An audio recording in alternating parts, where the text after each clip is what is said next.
ខ្ញុំបាច់សូមធ្វើការអនុញ្ញាតគោរពនិងជម្រាបសួរពុកម៉ែបងប្អូននិងទស្សនិកជនជាទីគោរពថ្ងៃនេះជួបជាមួយនឹងខ្ញុំបាទ MC Play ខ្ញុំបាទសូមលើកយកនៅជោគជាតារាសីប្រចាំថ្ងៃសៅរ៍ថាតើនៅក្នុងថ្ងៃនេះដួងរាសីរបស់ពុកម៉ែបងប្អូនប្រែប្រួលផ្លាស់ប្ដូរទៅជាយ៉ាងដូចម្តេចនោះដើម្បីកុំឲ្យខាតពេលវេលាសូមអញ្ជើញរីករាយសន្តាប់ជាមួយនឹងខ្ញុំបាទដូចតទៅសម្រាប់អស់លោកអ្នកដែលកើតឆ្នាំជូតកណ្ដុរមាសអូបរ៉ាចិញ្ចឹមនាំលាភនាំជ័យនាំសុភមង្គលប្រាថ្នាអ្វីបានសម្រេចហើយអនាគតក្លាយជាអ្នកមានទ្រព្យស្ដុកស្ដំម៉ោងនាំលាភសំណាងគឺម៉ោង6ព្រឹកដល់ម៉ោង9យប់ពណ៌នាំលាភសំណាងគឺពណ៌សនិងពណ៌ក្រហមលេខនាំលាភសំណាងគឺលេខ44និងលេខ66សូមខមមិនលេខ888យកលាភសម្បត្តិទេវតាទ្រព្យមានបារមីស័ក្តិសិទ្ធិណាស់សេចេញភ្លាមទំនេរទាយឆុតបំផុតនិងមានសំណាងល្អនិងប្រទានសម្បត្តិមហាសេដ្ឋីមានលាភមានជ័យមានលុយចូលហោហៀសម្រាប់ឆ្នាំជូតនៅថ្ងៃនេះជោគជាតារាសីរបស់អស់លោកអ្នកល្អប្រសើរហើយបើទោះបីធ្វើអ្វីក៏ដោយតែងតែមានការរីកចម្រើនលូតលាស់និងមានជោគមានជ័យល្អប្រសើរសម្រាប់អ្នកប្រកបមុខរបររកស៊ីជួញដូរវិញមានការប្រជែងគ្នាច្រើនជាពិសេសមានប្រទាំងប្រទៅជាមួយអ្នកមានមុខរបរដូចគ្នាហេតុនេះក៏បីមានការបើកចិត្តឲ្យទូលេបន្តិចទៅគ្មានរឿងរ៉ាវចម្រូងចម្រាសណាមួយកើតឡើងសម្រាប់ការធ្វើដំណើរទីចិត្តឆ្ងាយមានភាពសុខដុមទាំងពេលទៅនិងពេលត្រឡប់មកវិញរីឯបញ្ហាសម្ព័ន្ធស្នេហាកំឡោះក្រមុំមានការជឿនលឿនទៅមុខនិងផ្អែមល្ហែមល្អចំពោះគ្នាប្រពៃសម្រាប់អស់លោកអ្នកដែលកើតឆ្នាំឆ្លូវកូននាំលាភនាំជ័យនាំសុភមង្គលប្រាថ្នាអ្វីបានសម្រេចហើយអនាគតក្លាយជាអ្នកមានទ្រព្យសម្បត្តិស្ដុកស្ដំម៉ោងនាំលាភសំណាងគឺម៉ោង4ព្រឹកដល់ម៉ោង6ល្ងាចពណ៌នាំលាភសំណាងគឺពណ៌ក្រហមនិងពណ៌សលេខនាំលាភសំណាងគឺលេខ88និងលេខ99សូមខមមិនលេខ999យកលាភសម្បត្តិទេវតាទ្រព្យមានបារមីស័ក្តិសិទ្ធិណាស់សេចេញភ្លាមទំនេរទាយឆុតបំផុតនិងមានសំណាងល្អមានលាភមានជ័យមានលុយចូលហោហៀចំពោះឆ្នាំឆ្លូវនៅថ្ងៃនេះបើទោះបីធ្វើអ្វីក៏ដោយប្រយ័ត្នប្រយែងការទទួលខូចខាតអ្វីមួយរកនឹកស្មានមិនដល់ក្រៅពីនេះបើមានការទំនាក់ទំនងការងារឬធ្វើអ្វីមួយងាយមានការភ្លៀងផ្្លាត់ណាស់ក៏បីមានការប្រុងប្រយ័ត្នប្រយែងទៅជៀសផុតពីផលលំបាកទាំងពួងទៅរួចសម្រាប់ការធ្វើដំណើរទីជិតឆ្ងាយចូលប្រយ័ត្នប្រយែងក្រុមមនុស្សបៀតបៀនយាយីដោយប្រការណាមួយរីឯបញ្ហាសេចក្តីស្នេហាប្រុសស្រីមានដំណើរការថយក្រោយចូលមានការប្រយ័ត្នប្រយែងចំនួនវិវាទឈានដល់ការបែកបាក់សម្រាប់អស់លោកអ្នកដែលកើតឆ្នាំខាលខ្លាសេដ្ឋីចិញ្ចឹមមានប្រាជ្ញាឆ្លាតវៃមានគំនិតភ្លឺថ្លាហើយអនាគតក្លាយជាអ្នកមានអំណាចនិងទ្រព្យស្ដុកស្ដំម៉ោងនាំលាភសំណាងគឺម៉ោង5ព្រឹកដល់ម៉ោង8យប់ពណ៌នាំលាភសំណាងគឺពណ៌សនិងពណ៌លឿងលេខនាំលាភសំណាងគឺលេខ68និងលេខ99សូមខមមិនលេខ555យកលាភសម្បត្តិទេវតាទ្រព្យមានបារមីស័ក្តិសិទ្ធិណាស់សេចេញភ្លាមទំនេរទាយឆុតបំផុតនិងមានសំណាងល្អនិងប្រទានសម្បត្តិមហាសេដ្ឋីមានលាភមានជ័យមានលុយចូលហោហៀចំពោះឆ្នាំខាលនៅថ្ងៃនេះការប្រកបការងារមានការជឿនលឿនច្រើនផ្នែកក្នុងនេះមិនថាជារឿងប្រកាសឬក៏រឿងផ្ទាល់ខ្លួននោះឡើយសម្រាប់អ្នកប្រកបមុខរបររកស៊ីជួញដូរវិញមានការរលូនទៅមុខល្អនិងការរកប្រាក់កម្រៃទៀតសោតក៏ក្រាន់បើជាងមុនផងសម្រាប់ការធ្វើដំណើរទីជិតឆ្ងាយជួបភាពសុខដុមទាំងពេលទៅនិងពេលត្រឡប់មកវិញរីឯបញ្ហាសម្ព័ន្ធស្នេហាកំឡោះក្រមុំឬមេម៉ាយពោះម៉ាយក្តីជួបរឿងការយល់ខុសនិងភាពប្រចែកប្រច័ណ្ឌកំពុងលុកលុយច្រើនដូចនេះត្រូវកាត់បន្ថយការបង្កើតចំនួនវិវាទចេញពីខ្លួនខ្លះទៅប្រសើរសម្រាប់អស់លោកអ្នកដែលកើតឆ្នាំថោះទុនសាយមាសមានបារមីដាច់ជះមានអំណាចមានមនុស្សជាច្រើនជួយជ្រោមជ្រែងការងារតូចធំដើម្បីឲ្យអនាគតក្លាយជាអ្នកមានអំណាចនិងទ្រព្យសម្បត្តិមហាសាលម៉ោងនាំលាភសំណាងគឺម៉ោង6ព្រឹកដល់ម៉ោង8យប់ ពណ៌នំលាបសំណាងគឺពណ៌ក្រហមនិងពណ៌ផ្កាឈូកលេខនំលាបសំណាងគឺលេខ72និងលេខ87សូមខមមិនលេខ168យកលេបសម្បត្តិមហាសិទ្ធិមានបារមីស័ក្តិសិទ្ធិណាស់សេចេញភ្លាមទំនេរទេឆត់បំផុតនិងមានសំណាងល្អនិងប្រទានសម្បត្តិមហាសិទ្ធិមានលេបបញ្ជីមានលុយចូលហោហេចំពោះឆ្នាំថោះនៅថ្ងៃនេះបើលោកអ្នកមានការចាត់ចែងកិច្ចការងារចាស់ឬក៏កិច្ចការងារដែលនៅសេសសល់ពីមុនមកតែងតែផ្ដល់ផលល្អនៅពេលក្រោយវិញជានិច្ចចំពោះអ្នកប្រកបមុខរបររកស៊ីជួញដូរវិញមានការចម្រើនលូតលាស់ទៅមុខដូច្នោះជាឱកាសល្អក្នុងការផ្លាស់ប្ដូរមុខរបរឬបើកធ្វើចំនួនតូចធំបំផុតសម្រាប់ការធ្វើដំណើរទីជិតឆ្ងាយជួបសេចក្តីសុខក្សេមក្សាន្តដោយសពមួយដងរីឯបញ្ហាសម្ព័ន្ធស្នេហាប្រុសស្រីមានភាពយកចិត្តទុកដាក់និងផ្អែមល្ហែមល្អចំពោះគ្នាប្រពៃសម្រាប់អស់លោកអ្នកដែលកើតឆ្នាំរោងពោះអ្នកក្រេតមន្ត្រីចិញ្ចឹមធ្វើកិច្ចការងារអ្វីមួយអ្នកតែងតែមានគំនិតជ្រះថ្លាប្រាថ្នាអ្វីបានសម្រេចហើយការងារតូចធំតែងតែមានអ្នកគ្រប់គ្រងទំនុកបំរុងសពគ្រប់បែបយ៉ាងម៉ោងនាំលេបសំណាងគឺម៉ោង5ព្រឹកដល់ម៉ោង8យប់ពណ៌នំលាបសំណាងគឺពណ៌ប្រផេះនិងពណ៌ក្រហមលេខនំលាបសំណាងគឺលេខ58និងលេខ67សូមខមមិនលេខ168យកលេបសម្បត្តិអុកញ៉ាមានបារមីស័ក្តិសិទ្ធិណាស់សេចេញភ្លាមទំនេរទេឆត់បំផុតនិងមានសំណាងល្អនិងប្រទានសម្បត្តិមហាសិទ្ធិមានលេបមានជីមានលុយចូលហោហេចំពោះឆ្នាំរោងនៅថ្ងៃនេះបើទោះបីធ្វើអ្វីក៏ដោយតែងតែមានការជឿនលឿនគួរសមម្លោះហើយរកកិច្ចការងារបើលោកអ្នកសម្រុកធ្វើតែងតែបានជោគជ័យត្រឡប់មកវិញសម្រាប់អ្នកប្រកបមុខរបររកស៊ីជួញដូរវិញឃើញថាទាំងការជួញទីជិតឆ្ងាយមានភាពលំនឹងល្អពោលគឺមិនមានអ្វីប្រែប្រួលដូចជាទីគាត់សំកនោះទេសម្រាប់ការធ្វើដំណើរទីជិតឆ្ងាយមានភាពប្រទាំងប្រទើសនិងបញ្ហារត់ចូលច្រើនក៏បីមានការប្រុងប្រយ័ត្នប្រយែងរីឯបញ្ហាសម្ព័ន្ធស្នេហាកំឡោះក្រមុំព្រោះតែពេលនេះមានរឿងរ៉ាវចូលមកកកផ្លូវចិត្តធ្វើឲ្យកើតមានការប្រទាំងប្រទើសគ្នាច្រើនសម្រាប់អស់លោកអ្នកដែលកើតឆ្នាំម្សាញ់ពោះទេវតាចិញ្ចឹមមានលៀបមានជ័យមានមនុស្សជាច្រើននាំគ្នាស្រឡាញ់រាប់អានសាទរម៉ោងនាំលៀបសំណាងគឺម៉ោង6ព្រឹកដល់ម៉ោង7យប់ពណ៌នាំលៀបសំណាងគឺពណ៌ខ្មៅនិងពណ៌សលេខនាំលេបសំណាងគឺលេខ56និងលេខ85សូមខមមិនលេខ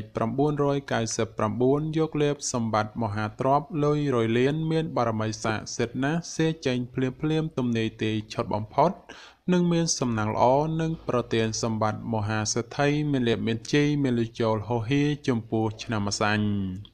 នៅថ្ងៃនេះលោកអ្នកធ្វើអ្វីក៏ដោយតែងតែមានការប្រុងប្រយ័ត្នប្រយែងនិងយកចិត្តត្រជាក់ដាក់ខ្លួនឲ្យបានកម្រិតខ្ពស់ទើបមិនមានបញ្ហាចោទឡើងសម្រាប់អ្នករកស៊ីជួញដូរមិនត្រូវបោះទុនអ្វីមួយដោយតក់ក្រហល់ឡើយបើពុំនោះទេនឹងជួបរឿងសោយអស់ប្រាក់កាក់ពីខ្លួនហើយត្រូវមកដេកសោកស្ដាយពុំខានសម្រាប់ការធ្វើដំណើរទៅទិសឦសានឲ្យប្រយ័ត្នប្រយែងបញ្ហាក្រក់ចូលយាយីបន្តិចរីឯសម្ព័ន្ធស្នេហាកំឡោះក្រមុំមានដំណើរការប្រែប្រួលផ្លាស់ប្ដូរពីព្រោះងាយទាំងផ្អែមល្ហែមហើយក៏ងាយនឹងទាស់ទែងគ្នាដែរសម្រាប់អស់លោកអ្នកដែលកើតឆ្នាំមមីសេះមេតបចិញ្ចឹមនាំលៀបនាំជ័យនាំសុភមង្គលប្រាថ្នាអ្វីបានសម្រេចហើយអនាគតខ្លាចជាអ្នកមានទ្រព្យសម្បត្តិស្ដុកស្ដំម៉ោងនាំលៀបសំណាងគឺម៉ោង6ព្រឹកដល់ម៉ោង7យប់ពណ៌នាំលៀបសំណាងគឺពណ៌ខ្មៅនិងពណ៌ក្រហមលេខនាំលៀបសំណាងគឺលេខ47និងលេខ56សូមខមមិនលេខ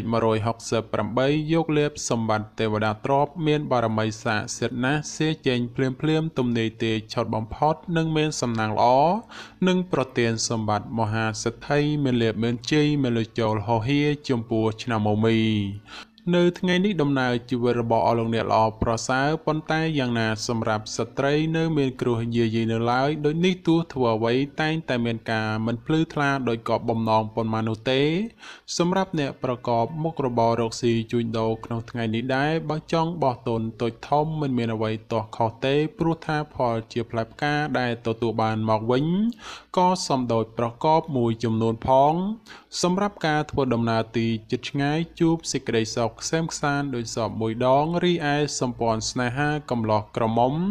មានភាពស្រស់ស្រាយនិងផ្អែមល្ហែមប្រៀបដូចជាត្រីក្នុងទឹកនៃរដូវវស្សាសម្រាប់អស់លោកអ្នកដែលកើតឆ្នាំមុំមេពពែមាសមានបារមីដែលជះឈ្នះអមេសត្រូវប្រាថ្នាអ្វីបានសម្រេចនិងអនាគតក្លាយជាសេដ្ឋីគហបតីឬក៏អ្នកមានជាន់ខ្ពស់ម៉ោងនាំលេបសំណាងគឺម៉ោង6ព្រឹកដល់ម៉ោង8យប់ពណ៌នាំលេបសំណាងគឺពណ៌លឿងនិងពណ៌សលេខនាំលេបសំណាងគឺលេខ52និងលេខ67សូមខមមិនលេខ777យកលេបសម្បត្តិអ្នកមានជាន់ខ្ពស់មានបារមីស័ក្តិសិទ្ធិណាស់សេចេញភ្លាមទំនេរទេឆត់បំផុតនិងមានសំណាងល្អនិងប្រទានសម្បត្តិមហាសទ្ធិមានលេបមានជ័យមានលុយចូលហោហៀចំពោះឆ្នាំមុំមេនៅថ្ងៃនេះបើទោះបីលោកអ្នកធ្វើអ្វីក៏ដោយតែងតែមានការគិតមុខគិតក្រោយពីព្រោះថាផលអាក្រក់នោះងាយកាត់ឡើងជាងសពមួយដងសម្រាប់អ្នកប្រកបមុខរបររកស៊ីជួញដូរនៅថ្ងៃនេះមុននឹងចង់ចោះទុនធ្វើអ្វីមួយត្រូវតែចេះគិតគូរឲ្យបានច្បាស់លាស់ជាមុនសិនមុននឹងអនុវត្តជាក្រោយទើបអាចទទួលបានផលល្អរីឯសម្ព័ន្ធស្នេហាកំឡោះក្រមុំមានដំណើរការប្រែប្រួលផ្លាស់ប្ដូរពីព្រោះងាយទាំងផ្អែមល្ហែមហើយក៏ងាយនឹងទាស់ទែងគ្នាដែរសម្រាប់អស់លោកអ្នកដែលកើតឆ្នាំវោកស្វាមន្ត្រីចិញ្ចឹមនាំលេបនាំជ័យនាំសុភមង្គលប្រាថ្នាអ្វីបានសម្រេចហើយអនាគតក្លាយជាអ្នកមានទ្រព្យស្ដុកស្ដំ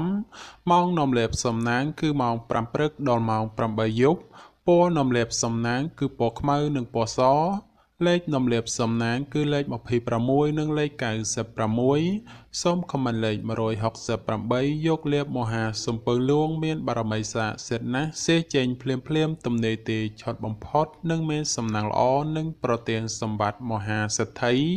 មានលេបមានជ័យមានលុយចូលហោហៀចំពោះឆ្នាំវោក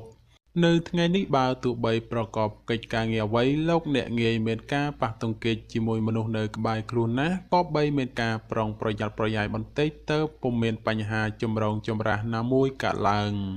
សម្រាប់ការរស់នៅក្នុងរង្វង់គ្រួសារត្រូវតែចេះអត់ឱនឲ្យគ្នាទៅមានភាពសុខដុមនិងប្រកាសមិនសូវហូរធ្លាក់ចេញ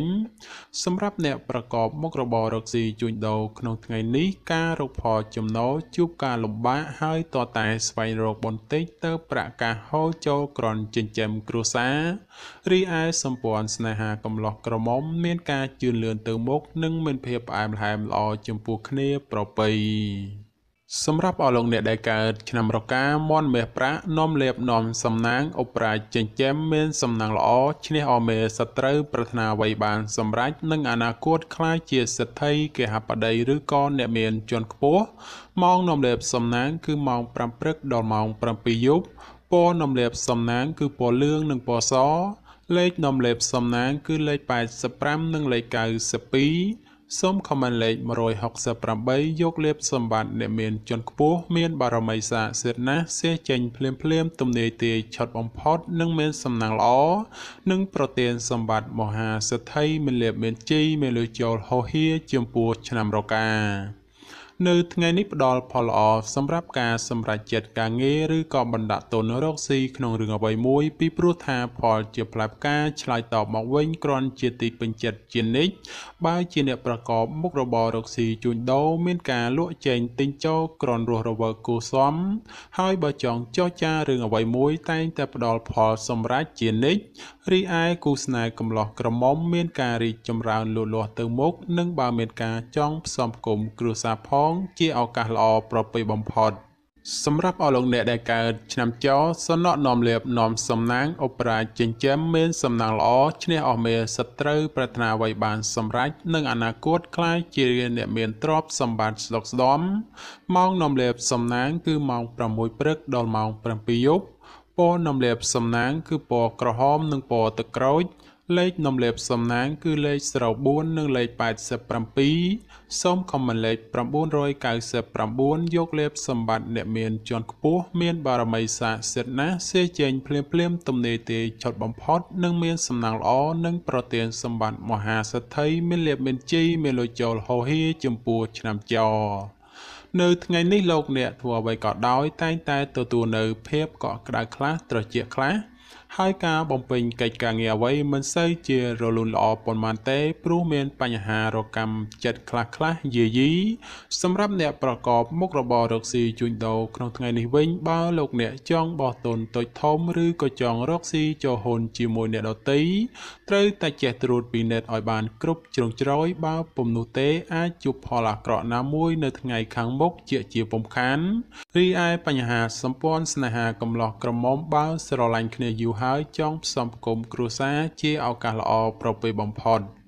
សម្រាប់អស់លោកអ្នកដែលកើតឆ្នាំកុរជ្រូកនាំលាភនាំជ័យនាំសុភមង្គលប្រាថ្នាអ្វីបានសម្រេចហើយអនាគតខ្លាចជាអ្នកមានទ្រព្យស្ដុកស្ដំម៉ោងនាំលាភសំណាងគឺម៉ោង5ព្រឹកដល់ម៉ោង6យប់ពណ៌នាំលាភសំណាងគឺពណ៌ប្រផេះនិងពណ៌សលេខនាំលាភសំណាងគឺលេខ59និងលេខ75សូមខមមិនលេខ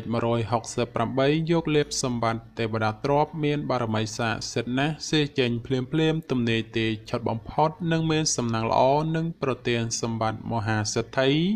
មានលាភមានជ័យមានលុយចូលហោហៀចំពោះឆ្នាំកុរនៅថ្ងៃនេះដំណើរជីវិតរបស់អស់លោកអ្នកឃើញថាល្អប្រសើរហេតុនេះបើចង់ធ្វើអ្វីតែងតែផ្ដល់ផលជាផ្លែផ្កាមកវិញគ្រាន់ជាទីពេញចិត្តជានិច្ចសម្រាប់ការរស់នៅមានភាពសុខដុមនិងក្នុងរង្វង់គ្រួសារបើមានបញ្ហាជំលោះវិវាទជាពេលវេលាល្អក្នុងការដោះស្រាយសម្រាប់អ្នកប្រកបមុខរបររកស៊ីជួញដូរនៅថ្ងៃនេះវិញបើលោកអ្នកចង់បើកហាងថ្មីឬក៏ចង់ប្រកបមុខជំនួញអ្វីមួយជាឱកាសល្អប្រពៃបំផុតការធ្វើដំណើរទីជិតឆ្ងាយមានភាពសុខដុមទាំងពេលទៅនិងពេលត្រឡប់មកវិញតែបញ្ហាសម្ព័ន្ធស្នេហាកំឡោះក្រមុំបានស្គាល់ចិត្តស្គាល់ថ្លើមគ្នាយូរហើយជាឱកាសល្អក្នុងការផ្សំផ្គុំគ្រួសារបំផុតបាទចំពោះជោគជាតារាសីប្រចាំឆ្នាំទាំង12ខ្ញុំបាទក៏សូមបញ្ចប់ត្រឹមតែប៉ុណ្ណេះជាចុងក្រោយប្រសិនបើមានពាក្យលើសលួសខ្វះខាតត្រង់ប្រការណាមួយសូមពុកម៉ែបងប្អូនជួយអធិស្ឋានដល់រូបខ្ញុំបាទផងហើយខ្ញុំបាទក៏សូមអរគុណនិងសូមជម្រាបលា